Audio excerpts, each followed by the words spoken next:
जिंदाबाद जिंदाबाद। दोनों हाथ खड़े करके आरपीएसएस जिंदाबाद जिंदाबाद जिंदाबाद। हमारा भाईचारा जिंदाबाद जिंदाबाद जिंदाबाद। आरपीएसएस जिंदाबाद जिंदाबाद जिंदाबाद।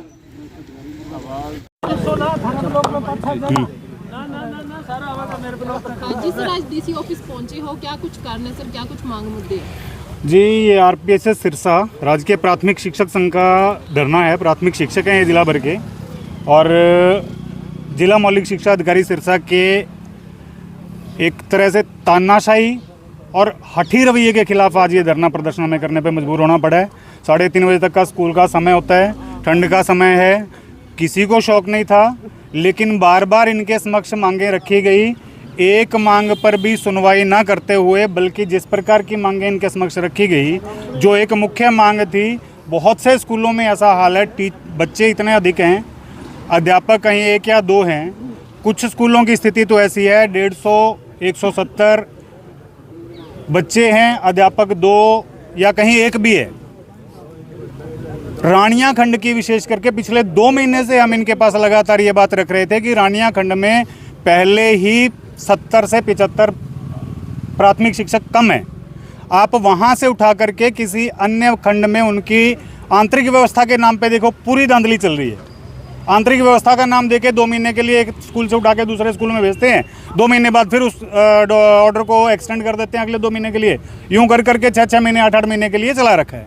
और उस खंड में जिसमें पहले ही 360 टीचर चाहिए और 280-70 हों, 70-80 टीचर पहले ही कम हों, उस खंड से उठा के दूसरे खंडों में भेजना, और उन खंडों में जा रहे हैं जिनमें टीचर सरप्लस हैं। यानी उनकी नीयत ही नहीं है कि स्कूल ठीक तरह से काम करें, टीचर ठीक तरह से अपनी जगह पे काम कर सकें। इस मुख्य मांग को लेकर के हमने रानिया में धरना प्रदर्शन किया 8 नवंबर को, रानिया की इकाई ने, ब्लॉक इकाई ने। उसके बाद इनको ज्ञापन के माध्यम से सूचना करी, फिर हमने न्यूज़पेपर में प्रेस नोट दिया, प्रेस विज्ञप्ति जारी करी कि जी वहाँ की सुनवाई नहीं हो रही है। उसके बाद भी स्थिति ये है कि उसके बाद भी रानिया खंड से ऑर्डर हुए हैं। रानिया खंड के टीचर्स के ऑर्डर उठा के सिरसा में, चोपटा में, बड़ागुड़ा में, इधर उधर उसके बाद भी किए हैं।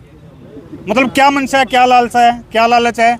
एक टीचर ऐसा, एक नहीं ऐसे कई हैं, उदाहरण दे सकता हूँ। एक मैं रंजीतपुर थेड़ी गाँव है, 35-36 बच्चे हैं, वहाँ से एक टीचर को उठाया और सिरसा आंतरिक व्यवस्था के नाम पे ले आए। उस स्कूल के जो 35-36 बच्चे हैं, उनका क्या कसूर है? वो कहाँ जाएं? उनके लिए आपने क्या व्यवस्था की है? और यहाँ जहाँ भी आप लेके आ रहे हो, सिरसा के अंदर हमने इनके सामने बात रखी थी कि सिरसा खंड अपने आप में सरप्लस है अध्यापकों को लेकर के, चोपटा खंड अपने आप में सरप्लस है अध्यापकों को लेकर के। आप इन खंडों के अध्यापकों को, सरप्लस को उठा करके और दूसरे खंडों में जिनमें आवश्यकता उनमें भेजो। पीछे अप्रैल मई में निदेशक महोदय ने एक लेटर जारी किया था कि जो एकल अध्यापक विद्यालय या जीरो अध्यापक विद्यालय हैं, उन विद्यालयों में सरप्लस की सूची तैयार करके और वहाँ भेजा जाए। हमने उस समय भी इनके सामने ये बात रखी कि जो तरीका आपने अपना लिया गेस्ट को सरप्लस करके उठाने का, उस तरीके से व्यवस्था बिगड़ेगी। इन्होंने क्या किया, पूरे जिला भर के गेस्ट का दिए गए नॉर्म के हिसाब से एक बार उठाया और उनको सरप्लस किया।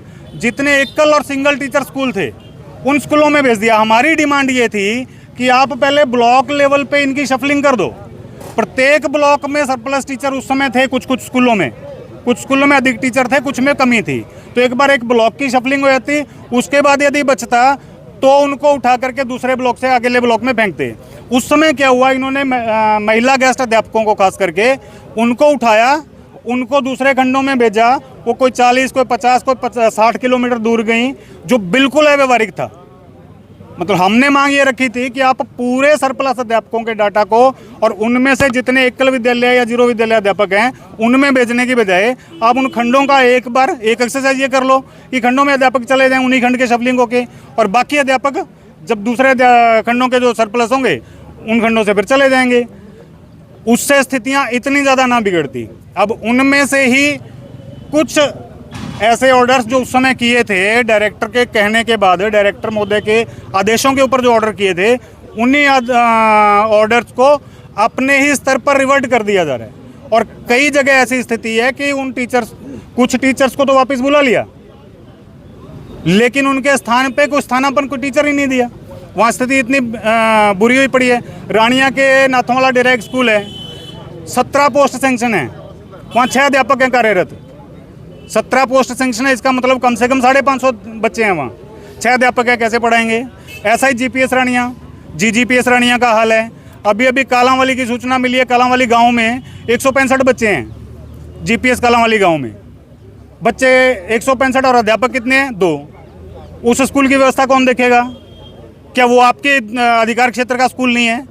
जीजीपीएस रानिया में, जीजीपीएस कालांवाली गांव में 125 बच्चे हैं, अध्यापक कितने हैं? 2। वहाँ से भी एक अध्यापक को उठा करके आपने कहीं और डेप्यूट कर दिया, तो उन स्कूलों की व्यवस्था कौन देखेगा?